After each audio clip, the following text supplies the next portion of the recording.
Hello everyone, আসসালামু আলাইকুম। আজকে আমি বাসায় তৈরি করব পিঠা, তেলের পিঠা তৈরি করব। এখানে আমি বাইরের আবহাওয়া ঠান্ডা, তাই বাসায় সবার অনুরোধে আমি এখানে তেলের পিঠা তৈরি করব আজকে। এখানে আমি চালের গুঁড়ি নিয়ে নিছি। চালের গুঁড়ির সাথে আমি কিছু ময়দা দিয়ে দিলাম, যাতে তেলের পিঠাটা ভালো করে ফুলতে পারে। এখানে আমি সব কিছু একসাথে মাখিয়ে নেব। পিঠাটা আমি চিনি দিয়ে তৈরি করবো, তাই এখানে আমি চিনি দিয়ে দিচ্ছি পরিমাণ মতো।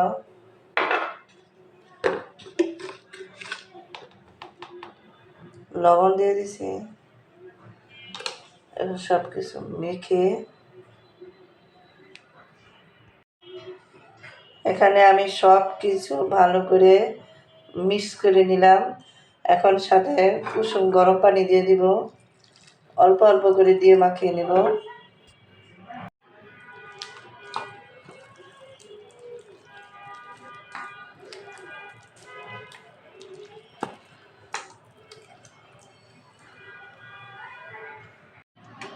এই তো তেলের পিঠার খামিটা আমি তৈরি করে নিলাম। এখানে আমি কিছু প্যানে তেল বসিয়ে দিলাম।